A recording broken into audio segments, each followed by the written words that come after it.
मैं उमेश सर स्वागत करता हूं आपका आज की विज्ञान की इस तीसरी श्रृंखला में। और आज हम जो है पढ़ेंगे श्वसन तंत्र। तो देखिए, ऐसे सभी अंग जिनसे होकर वायु का आदान प्रदान होता है वो इसकी परिभाषा है। और श्वसन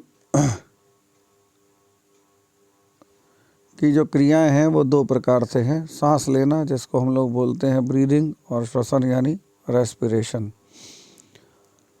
इंग्लिश में दोनों के लिए अलग अलग टर्म है। तो देखिए यहाँ दिखाया हुआ है, इसको मुख्य उसके रूप में लंग्स, जो फेफड़े होते हैं, फुफ्फुस इसको बोलते हैं। तो फुफ्फुस जो है लंग्स इंग्लिश में बोलते हैं, कई लोगों को समझ में नहीं आता। तो इसके विषय में कुछ बातें दी हुई हैं, जैसे दिया हुआ है यहाँ पर कि गैसों का आदान प्रदान यानी फुफ्फुसीय श्वसन। ठीक है, दायां फेफड़ा अधिक बड़ा और चौड़ा होता है, बायां फेफड़ा थोड़ा छोटा होता है, और लगभग 15 करोड़ वायु कोष्ठक होते हैं। वायु कोष्ठक मतलब ऐसे छोटे छोटे फेफड़े के अंदर ये रहते हैं, जिनमें ऑक्सीजन जा कर के भर जाती है। और यहीं से इन वायु कोष्ठकों से छोटी छोटी जो होती हैं आपकी धमनिकाएँ जुड़ी होती हैं, शिरिकाएँ जुड़ी होती हैं, जिससे होकर के ऑक्सीजन का परिवहन रक्त में होता है या रक्त से बाहर की तरफ होता है, कार्बन डाइऑक्साइड का। तो ये इसका कॉन्सेप्ट है। आगे जब हम लोग पढ़ेंगे रक्त को तो हम इसको और समझेंगे। तो सांस लेने में और श्वसन में क्या अंतर है? सांस लेना जैव भौतिकीय प्रक्रिया है, बायोफिजिकल। मतलब जब आप सांस लेते हैं, वायु को अंदर लेते हैं और वायु को बाहर छोड़ देते हैं, तो ये जो रहता है ये ब्रीथिंग कहलाता है। आपने देखा होगा योगा करने वालों को अंदर बाहर सांस छोड़ते हैं। और श्वसन जो है वो जैव रासायनिक प्रक्रिया है, क्योंकि इसमें फिर कुछ केमिकल रिएक्शंस भी होते हैं। ये दो चरण में होती है, अंतःश्वास व उच्छ्वास, यानी कि सांस को अंदर भरना और सांस को बाहर छोड़ देना। जबकि इसमें काफ़ी सारी चीज़ें जुड़ी हुई हैं, जैसे मुख्य चरण में ग्लाइकोलिसिस, क्रैब चक्र और इलेक्ट्रॉन ट्रांसपोर्ट तंत्र। तो मैंने जैसा बताया कि ये केमिकल रिएक्शंस के अंतर्गत होता है। ऐच्छिक तथा अनैच्छिक दोनों प्रक्रियाओं से होती है। कैसे? जब आप योगा करो तो इच्छा से सांस को भर करके लेते हो, छोड़ते हो। अनैच्छिक रूप से क्रिया अपने आप से भी चलती रहती है।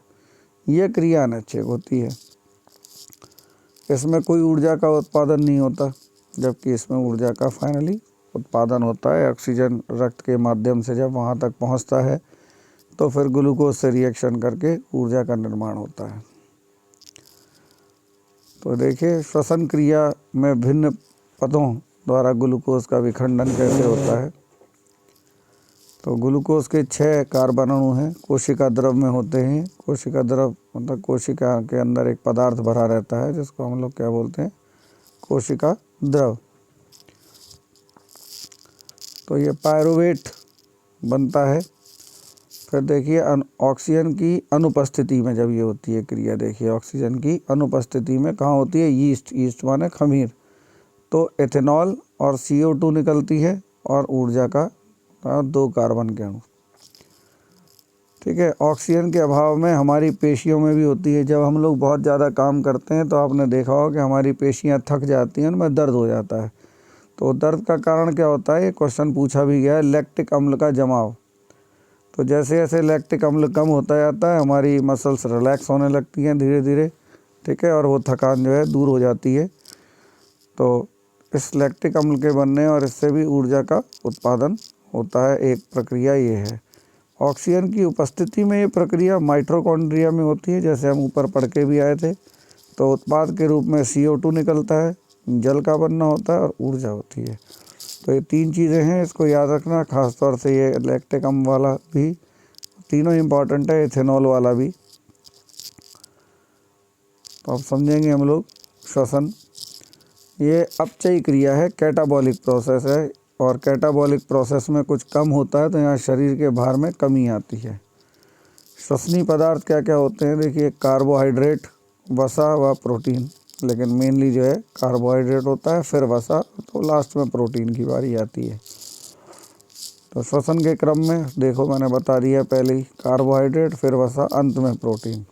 और नॉर्मली ये क्रिया चूँकि हम लोग रोटी वगैरह खाते हैं तो कार्बोहाइड्रेट से ही पूरी हो जाती है। नियंत्रण कौन करता है? मस्तिष्क के मेडुला ऑब्लोंगेटा, एक पार्ट होता है मस्तिष्क का, उससे ये कंट्रोल होता है। अब यहाँ देखेंगे क्रेब्स चक्र। सर्वप्रथम इसका वर्णन किया था हैंस क्रैब ने। इसका अन्य नाम है साइट्रिक अम्ल चक्र या ट्राइकार्बोक्सिलिक चक्र। अवस्थिति कहाँ होती है? माइटोकॉन्ड्रिया में। ये क्वेश्चन पूछा जा सकता है कि क्रेब्स चक्र कहाँ पर संपन्न होता है, तो माइटोकॉन्ड्रिया में। कार्य क्या होता है? एटीपी का उत्पादन और ऊर्जा का उत्पादन।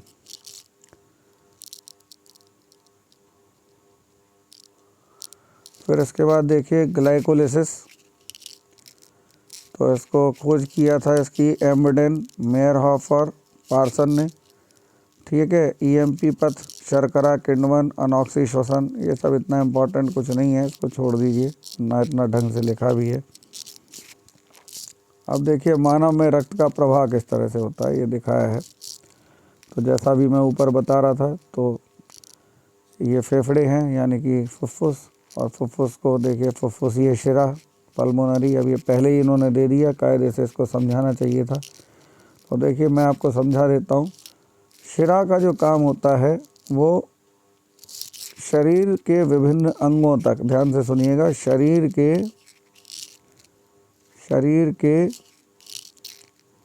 विभिन्न अंगों तक रक्त को लाना होता है। क्या होता है? रक्त अंगों से रक्त को लाना, अलग अलग जगह से इकट्ठा करके ले करके आएगा। इसलिए यहाँ पर जो प्रेशर होता है वो कम होता है। ठीक है ना, इसको वेन बोलते हैं, वेन्स, इसमें प्रेशर कम होता है। और धमनी जो होती है, धमनी का कार्य होता है रक्त को विभिन्न अंगों तक ले जाना। अब इस ले जाने में कोई भी जगह हो सकती है। तो अब देखिए यहाँ पर पूरा पथ दिखाया है, हालांकि बड़ा कंफ्यूजिंग सा बनाया है, लेकिन आप देख लीजिए, मैं बता देता हूँ। तो देखिए यहाँ से जैसे ही आप ऑक्सीजन को लोगे तो फुफ्फुसीय शिरा जो है क्या करेगी? सभी जगह से, वो मैंने बताया था ना, रक्त को ले करके आना होता है। क्या होता है? ले करके। तो ले करके कहाँ आएगी? बाय आलिंद में। तो हृदय के 4 भाग होते हैं बेसिकली, 2 आलिंद, 2 निलय, ऐसे करके 4 होते हैं। तो आलिंद में रक्त हमेशा क्या होता है? इकट्ठा होता है। ध्यान से समझिए, आलिंद में रक्त हमेशा इकट्ठा होता है। तो यहाँ से आया ऑक्सीजन से मिल करके रक्त आया, ऑक्सीजनित रक्त बोलते हैं इसको, या ऑक्सीजनेटेड ब्लड। और उसके बाद ये नीचे उतर करके निलय में आता है। अब निलय में जो है प्रेशर ज़्यादा होता है, और निलय जो है धक्का मारता है, और निलय से जुड़ी हुई जो धमनी होती है वो रक्त को पूरे शरीर के अंदर संचरित कर देती है। जैसा मैंने बताया कि धमनी रक्त को अंगों तक ले करके जाती है। इसलिए ध्यान रखिएगा कि ये प्रेशर ज़्यादा होता है और यहाँ प्रेशर कम होता है। आगे जा कर के इसमें दिखा हुआ, तो सिस्टोलिक और डिस्टोलिक प्रेशर, बीपी नापते हैं ना, तो बीपी में 80, 120 जो नापा जाता है वो यही होता है। ज़्यादा प्रेशर निलय में होता है, कम प्रेशर आलिंद में होता है। तो एक चक्र देखिए यहाँ से समझा है। अब क्या होगा? अब यहाँ से जब ये ब्लड यूज़ हो जाएगा आपका, तो ये डीऑक्सीजनेटेड हो जाएगा, जिसको हम लोग अशुद्ध रक्त कहते हैं। ये कौन सा रक्त था? शुद्ध रक्त। और अब ये कौन सा हो गया? अशुद्ध। ये अशुद्ध रक्त हो गया। तो ये अशुद्ध रक्त जो है फिर से यहाँ से निकल करके जाएगा, और जैसा कि मैंने बताया था कि ये काम कौन करेगा लेके जाने का? शिरा। और फिर से जो है ये यहाँ पर इकट्ठा हो जाएगा दाहिने निले में। और फिर यहाँ से दाहिने आलिंद से ये इसको लेकर के जाएगी, सॉरी, फुफ्फुसीय धमनी, ठीक है ना। क्या धमनी का काम है लेकर के जाना, तो ये फुफ्फुसीय धमनी है, ये फुफ्फुस तक लेकर के जाएगी, यानी लंग तक लेकर के जाएगी, और ये लंग फिर से शुद्ध होकर के वापस यहाँ आ जाएगा। तो ये 2 चाप होते हैं। ये वाला चाप जो है वो फुफ्फुसीय चाप कहलाता है या पल्मोनरी आर्क कहलाता है इंग्लिश में, और ये होता है, इसको कायिक या दैहिक चाप कहते हैं। इतना हिस्सा इसमें उतने ठीक से अपने ढंग से उन्होंने बनाया है, मैंने आपको अपने तरीके से समझा दिया। अब यहाँ पर दिखा है बाह्य श्वसन, तो निश्वसन या उच्च श्वसन, और फेफड़ों में गैसीय विनिमय। तो दाब में अंतर के कारण O2 और CO2 का विनिमय होता है। जब दाब में अंतर आता है तो O2 का बाहर जाना, CO2 का बाहर निकलना, ये सब चीज़ें होती हैं। गैसों का परिवहन कैसे होता है? O2 व CO2 का फेफड़ों से कोशिका में वापस, कोशिका से फेफड़ों के बीच परिवहन। तो ये तो नॉर्मल सी बात है। O2 का परिवहन हीमोग्लोबिन द्वारा होता है, क्योंकि O2 हीमोग्लोबिन रक्त में जो होता है उससे रिएक्ट करती है। और CO2 का परिवहन देखिए 3 तरह से होता है, हीमोग्लोबिन में घुलकर भी होता है, प्लाज्मा में घुलकर भी होता है, और बाइकार्बोनेट्स के रूप में सबसे ज़्यादा 70% के लगभग होता है, ठीक है। आंतरिक श्वसन क्या है? ऊतक द्रव से रुधिर के मध्य गैसीय विनिमय, ठीक है। जैसे ये कोशिका है और रक्त से होकर के ऑक्सीजन आई और फिर उसके बाद ये ऊतकों में घुल गई, तो ये गैसीय विनिमय हुआ। अब देखिए कोशिकीय श्वसन में ग्लूकोज द्वारा कोशिकाओं में ऑक्सीकरण 2 प्रकार से होते हैं। एक अनऑक्सी श्वसन, जिसमें मतलब ऑक्सीजन की ज़रूरत ही नहीं होगी, इसको अवायवीय श्वसन भी बोलते हैं, एनारोबिक रेस्पिरेशन बोलते हैं। ऑक्सीजन की अनुपस्थिति होती है, ग्लूकोज जीवाणु होता है, एथेनॉल, अल्कोहल और ईस्ट या पायरुविक अम्ल ये सब में होता है। और वायवीय यानी जो एरोबिक रेस्पिरेशन है, उसमें ग्लूकोज का ऑक्सीजन की उपस्थिति में रिएक्शन होता है, जो क्रेब्स चक्र के अंतर्गत ग्लाइकोलिसिस में होता है। मनुष्य में यही चीज़ होती है।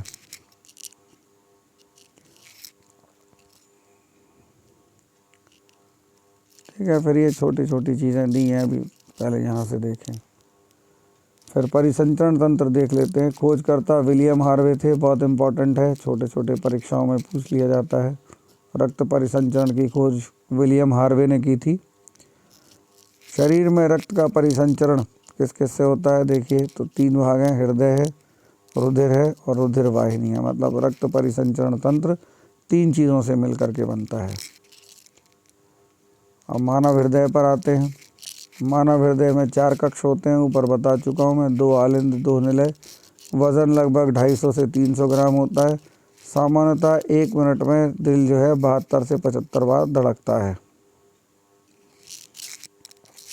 अवस्थिति छाती के मध्य थोड़ा सा बाईं और लेफ्ट साइड में होता है। हृदय आवरण पेरिकार्डियम से घिरा होता है, एक झिल्ली होती है इसके चारों तरफ, ठीक है ना। और इसमें फिर ये पेरिकार्डियल कार्डी शब्द जो होता है ना, कार्ड शब्द जो होता है, कार्डियो का मतलब होता है हार्ट, इसलिए जो दिल के डॉक्टर होते हैं उनको कार्डियोलॉजिस्ट बोलते हैं। तो पेरिकार्डियल द्रव इसमें भरा रहता है, जो बाह्य आघातों से हृदय को बचाता है, भारी धक्के लगने से या उससे, ये सब लिखा हुआ है इसमें। कार्य क्या है? पंप की तरह से शरीर के अंगों तक रक्त को पहुंचाता है और वापस ग्रहण भी करता है। इसमें सिर्फ पहुंचाना लिखा है, ग्रहण भी करता है।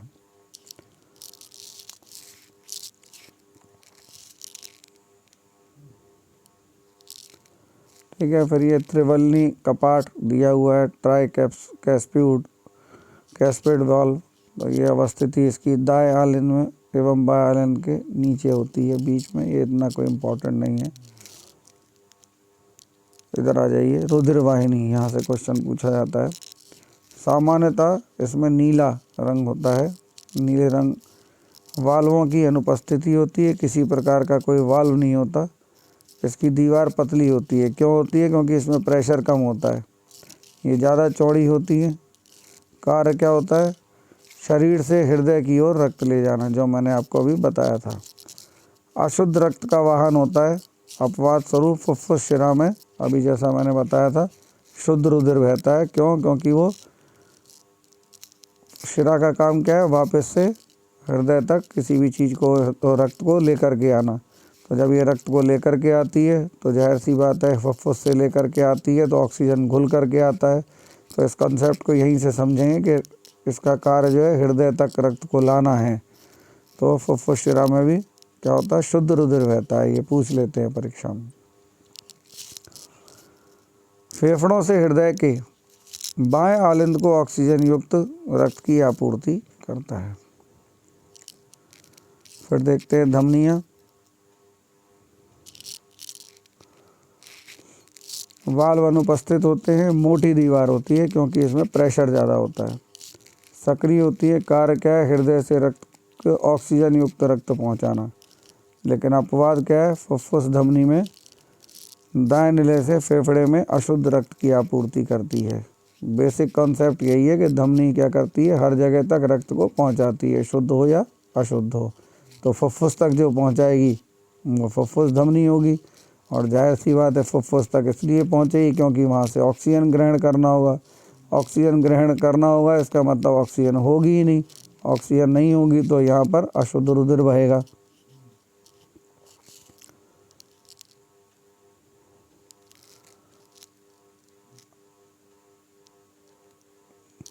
अब देखिए ये बहुत इम्पोर्टेंट है। मानव रुधिर के घटक। मानव रुधिर प्लाज्मा क्या होता है? इसमें 55% होता है। प्लाज्मा का 91% भाग जल से बना रहता है। फिर कार्बनिक पदार्थ होते हैं और अकार्बनिक पदार्थ होते हैं। 45% जो होती हैं वो क्या होती हैं? इसमें रुधिराणु या ब्लड कार्पुसल्स। कौन कौन से होते हैं? प्लेटलेट्स, लाल रुधिराणु यानी आरबीसी, और श्वेत रुधिराणु यानी डब्ल्यूबीसी। अब डब्ल्यूबीसी भी कई प्रकार की होती हैं भाई। एक कणिकामय, जिसे ग्रैनुलाइट्स बोलते हैं। ग्रैनुअल्स का मतलब कणिकाएँ होता है। तो ये ईओसिनोफिल्स होती हैं, बेसोफिल्स होती हैं, न्यूट्रोफिल्स होती हैं। और डब्ल्यूबीसी जो होती है 2 प्रकार की होती है, लिम्फोसाइट और मोनोसाइट। तो बारी बारी से सबके बारे में हम लोग देख लेते हैं। रक्त या रुधिर, देखिए लाल रक्त कणिकाएँ दिखाई हैं, प्लेटलेट्स दिखाई हैं, प्लाज्मा दिखाया है और रुधिर अणु दिखाए हैं, श्वेत रुधिर अणु। पुरुषों की तुलना में महिलाओं में 1 लीटर कम रक्त होता है और 2 भागों से बना होता है। प्लाज्मा 55%, रुधिर अणु 45%। तो ये बहुत इम्पोर्टेंट क्वेश्चन बनाता है। तरल संयोजी ऊतक है, रक्त जो है तरल संयोजी ऊतक है, ये बहुत इम्पोर्टेंट है। रक्त का पीएच मान इम्पोर्टेंट है, 7.4 होता है, क्षारीय होता है। वयस्क मनुष्य में 5 से 6 लीटर रक्त होता है। अब देख लीजिए श्वेत रुधिराणु, वाइट ब्लड कार्पुसल्स। इनको सैनिक या वीर सिपाही कहते हैं क्योंकि ये बाह्य उससे लड़ते हैं, इन्फेक्शंस, एलर्जी वगैरह से। रोगों के प्रति प्रतिरक्षा प्रदान करते हैं। मोनोसाइट इनमें सबसे बड़ी होती है, याद रखिएगा। फिर उसके बाद लिम्फोसाइट, फिर बेसोफिल्स सबसे कम होती हैं और न्यूट्रोफिल्स सबसे ज़्यादा होती है। फिर ये ईओसिनोफिल्स हैं। आपने एक रोग सुना होगा स्नोफीलिया। तो ईओसिनोफिल्स बढ़ने से ही स्नोफीलिया हो जाता है, बहुत खांसी उठती है उसमें। रक्त में मात्रा कितनी होती है इनकी? 5000 में 11000 प्रति घन मीटर। ठीक है, इससे ल्यूकीमिया हो जाता है अधिकता अगर हो जाए तो।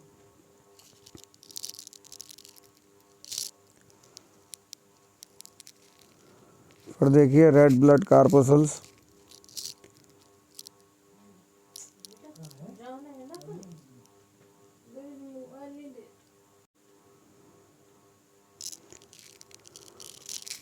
फिर देखिए आरबीसी, कुल रुधिर का 40% और कुल रुधिर का 90%। क्या लिखा है? गलत सलत कुछ भी लिख देते हैं उठा के। इसमें क्या होता है देखिए, हीमोग्लोबिन उपस्थित होता है और उसकी उपस्थिति के कारण ही लाल होता है। ठीक है ना। ये 54 लाख घन प्रति मिलीमीटर होती हैं और इससे ऑक्सीजन का परिवहन होता है। श्वेत रुधिर कणिकाएँ ऊपर हम लोग पढ़ते ही आ रहे हैं। यूसोनोफिल्स, बेसोफिल्स, न्यूट्रोफिल्स बार बार रिपीट कर दिया है। ये कणिका विहीन जो होती हैं मोनोसाइट और लिम्फोसाइट्स होती हैं। इनका निर्माण प्लीहा, लसिका ग्रंथि, अस्थि मज्जा और थाइमस ग्रंथि में होता है। ये याद कर लीजिएगा, इम्पोर्टेंट है।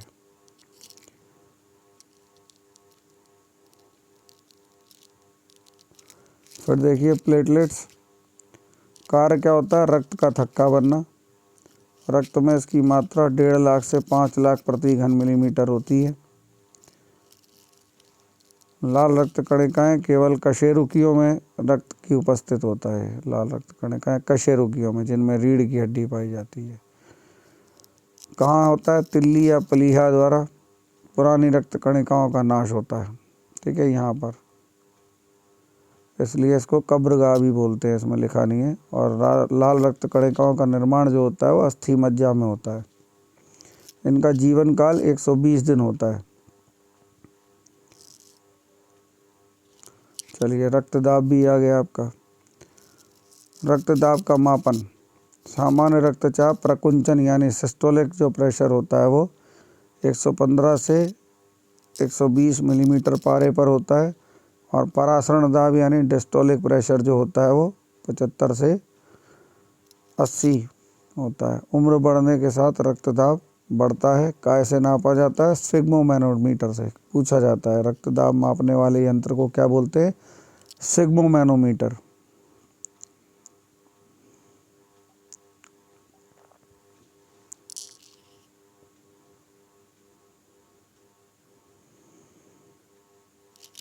अब देखिए रक्त समूह, सबसे पहले तो खोज करता ही होंगे, तो कार्ल लैंडस्टीनर ने खोज की थी। 4 रक्त समूह होते हैं, ये एंटीजेंस। ठीक है, एंटीजेंस, रक्त में विशेष प्रकार के एंटीजेंस पाए जाते हैं। एंटीजन एक प्रकार का प्रोटीन होता है। तो उस एंटीजन की उपस्थिति के कारण 4 प्रकार के रक्त होते हैं, ए, बी, ओ, ए, बी। इनकी विभिन्नता के कारण लाल रक्त कणों में उपस्थित ग्लाइकोप्रोटीन होता है। ठीक है, तो एंटीजन ए है तो ए, एंटीजन बी है तो बी। ठीक है, और उसी एंटीजन की उपस्थिति के कारण उसमें एंटीबॉडीज़ भी होती हैं। तो ये एंटीबॉडीज़ जो होती हैं वो अगर ए है तो क्या लिख दिया, तो उसकी उल्टी एंटीबॉडी होती है हमेशा, बी होगी। और अगर बी है तो ए होगा। फिर ये RH फैक्टर, ये भी एक प्रकार का जो है, इसमें तो ऐसे ही दिया हुआ है, ये भी एक प्रकार का आपके उसमें एंटीजन होता है ब्लड में। ठीक है, और ये सबसे पहले रीसस बंदर में पाया गया था और इसकी खोज लैंडस्टीनर ने की थी। आपने देखा होगा कि रक्त जो है ओ, ए, बी, मैं आपको एक्सप्लेन कर देता हूँ। ए, बी ऐसे होते हैं ना, लेकिन ऐसे नहीं होते हैं। आपने देखा हो O positive, A positive, B positive, A B positive या ओ नेगेटिव। ये नेगेटिव और पॉजिटिव जो लगाया जाता है ये RH फैक्टर की या RH एंटीजन की उपस्थिति या अनुपस्थिति के कारण लगता है। ठीक है ना, इसमें दिया नहीं है, मैं आपको समझा दे रहा हूँ। इसलिए ये ज़रूरी नहीं है कि ओ पॉजिटिव ओ सभी को दे दे, नहीं, पॉजिटिव और नेगेटिव भी देखा जाता है।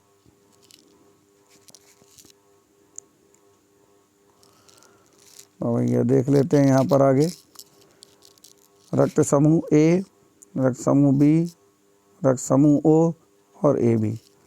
तो प्लाज्मा में उपस्थित एंटीबॉडी कौन सी होगी? भाई मैंने बताया था उल्टी होती है, तो ए में बी होगी, बी में ए होगी। ओ का मतलब होता है कोई एंटीजन नहीं है। ओ का मतलब है कोई एंटीजन नहीं है। इसका मतलब एंटीबॉडी ए भी होगी, बी भी होगी। तो इसमें दोनों प्रकार की एंटीबॉडी होती हैं। और ये चूँकि दोनों प्रकार के इसमें एंटीजन है तो इसमें कोई एंटीबॉडी होती नहीं है। ठीक है, तो ये है इसका कॉन्सेप्ट। ये सब मैंने बता ही दिया आपको। अब देखिए इन्होंने बताया है यूनिवर्सल डोनर, और ये बहुत क्वेश्चन पूछा जाता है, इसका भी कंसेप्ट मैं आपको बता देता हूँ। देखिए, एक होता है डोनर यानी देने वाला, और एक होता है रेसिपिएंट यानी प्राप्तकर्ता। तो सार्वत्रिक दाता और सार्वत्रिक ग्राही, ग्राही और दाता, इसके पीछे कॉन्सेप्ट क्या है तो अभी आपको ओ और उसका समझ में आ जाएगा।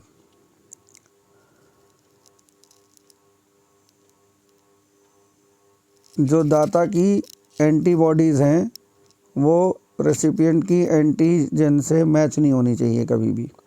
इतनी बात आपको समझ में आ गई तो आपको समझ में आ जाएगा क्यों ओ जो है वो यूनिवर्सल डोनर है और क्यों ए भी यूनिवर्सल रेसिपिएंट है और क्यों ए और बी किस तरह से। अभी आपको समझा देता हूँ, पहले इसी पे आ जाते हैं।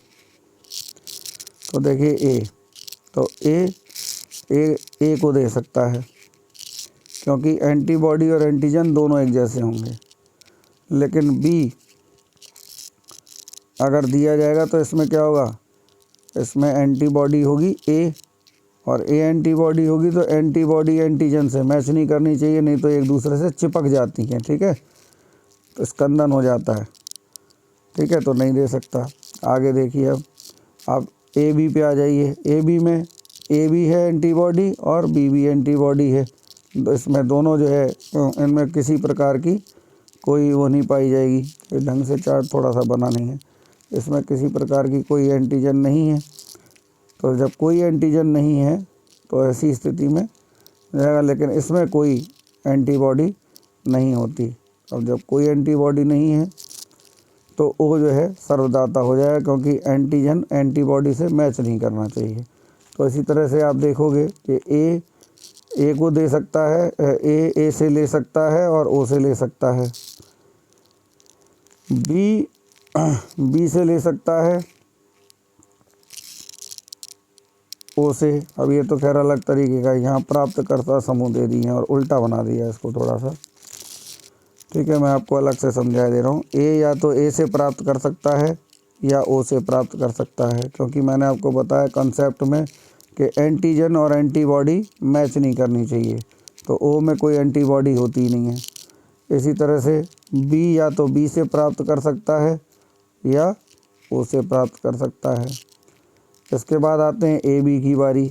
अब देखिए ए बी, अब ए बी की बारी जब आएगी तो ए बी में किसी प्रकार का एंटीजन होता ही नहीं है। तो जब एंटीजन नहीं होता तो एंटीबॉडी से मैच करने का सवाल ही नहीं पैदा होता।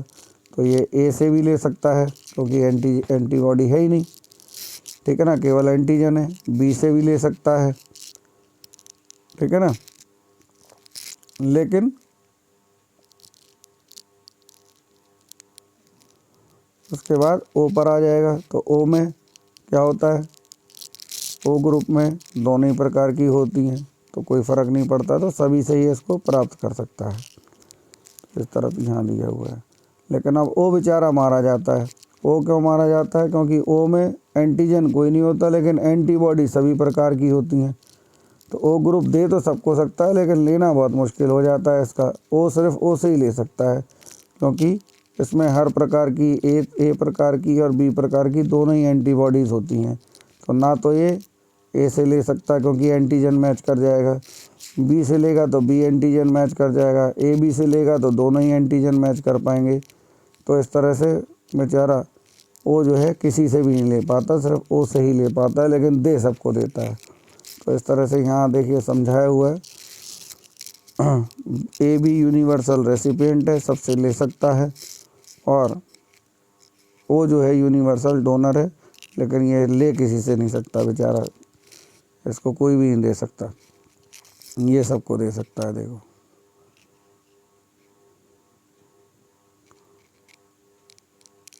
ए भी सबसे ले सकता है,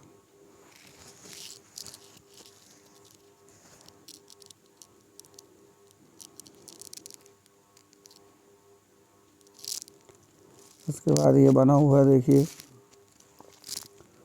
रुधिर वर्ग का निर्धारण माता पिता से।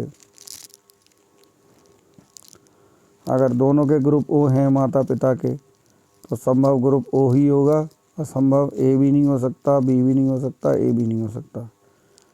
यदि ओ ए है तो ओ भी हो सकता है, ए भी हो सकता है, लेकिन बी या ए भी नहीं हो सकता। अगर ए और ए है तो इसी तरह से यदि ओ बी है या बी बी है तो इस केस में ये दोनों हो सकते हैं, लेकिन ये दोनों नहीं हो सकते। यदि ए बी है तो फिर ओ भी हो सकता है, ए भी हो सकता है, बी भी हो सकता है और ए भी हो सकता है। अब इसमें तो केवल चार्ट दिया है, इसको ढंग से समझाया जाता है तब समझ में आता है। इसमें चार्ट ही भर दिया हुआ है, आप देख लीजिएगा। खैर यहाँ से क्वेश्चन आता है, इसको डिटेल में समझाने की ज़रूरत है, प्रॉपर चार्ट बना के। अब इस तरह से तो नहीं समझ में आएगा आपको उतना ज़्यादा, जिन्होंने साइंस ठीक से नहीं पढ़ी है। इवन ये चार्ट भी जो है कंफ्यूजिंग तरह से बना दिया है इन्होंने। रक्त समूह एक आनुवांशिक लक्षण है, ये बताया था बर्नस्टीन ने। प्रतिजन यानी एंटीजन जिस रूप में होता है वो है ग्लाइकोप्रोटीन, बहुत इम्पॉर्टेंट है। एंटीबॉडी जिस रूप में होती है वो है प्रोटीन। श्वेत रक्त कणिकाएँ WBC का व्यास होता है लगभग 7 माइक्रोमीटर। रुधिर प्लाज्मा में एंटीबॉडी के निर्माण हेतु उत्तरदायी होते हैं लिम्फोसाइट्स, ये एंटीबॉडी बनाते हैं। रक्त का थक्का बनने से फाइब्रिनोजिन को फाइब्रिन के रूप में परिवर्तित करने वाला एंजाइम है थ्रोम्बिन। ये रक्त का थक्का बनने वाला कॉन्सेप्ट है। अब देखिए रक्त शर्करा यानी ब्लड ग्लूकोज, ये यहाँ से भी क्वेश्चन पूछे जाने लगे हैं। ठीक है, मापन हेतु ग्लूकोमीटर यूज़ करते हैं। सामान्य मात्रा 100 मिलीग्राम प्रति डेसीलीटर, ध्यान रखना ये बहुत इम्पॉर्टेंट है। 100 मिलीग्राम प्रति डेसीलीटर में नापा जाता है, ये ध्यान रखना, पूछ सकते हैं आपसे। इकाई मिलीग्राम प्रति डेसीलीटर। क्या काम करता है भाई, किससे ये रक्त में जो शर्करा है, ग्लूकोज जो घुलता है, किससे नियमित होता है? इंसुलिन हार्मोन से। रोग क्या होता है, अगर अधिकता हो जाए तो मधुमेह हो जाता है और कमी हो जाए तो हाइपोग्लाइसीमिया हो जाता है। महत्वपूर्ण तथ्य देख लीजिए। भ्रूण अवस्था में हृदय की धड़कनें 1 मिनट में 150 बार धड़कती हैं। हृदय की धड़कनों का नियमन करता है sino auricular node, SAN, important है। साइनो ऑरिकुलर नोड होता है दाहिने आलिंद की दीवार पर।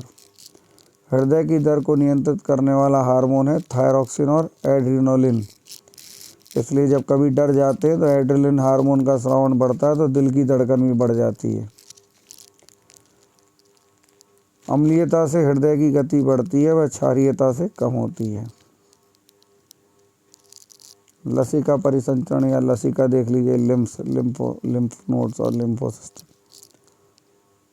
अंतरकोशिकीय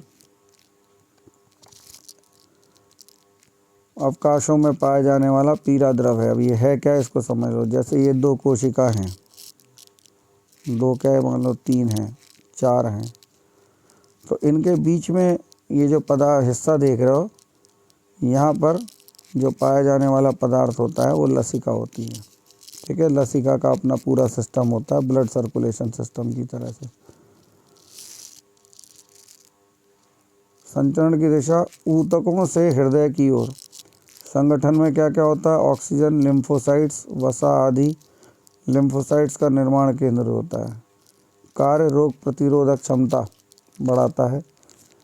लिम्फ नोड द्वारा धूल के कण, एक कोशिकाएं और आपकी जीवाणु, विषाणु आदि को छानकर अलग कर देता है। घाव भरने में सहायता करता है।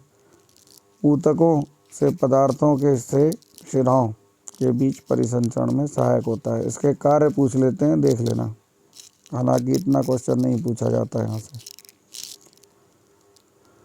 इसके बाद आपका वृक्क का चैप्टर शुरू होगा, यानी आपका उत्सर्जन तंत्र। इसको हम लोग कल पढ़ेंगे। सॉरी, आज के लिए इतना ही। अगले सेशन में कल पढ़ेंगे इसको हम।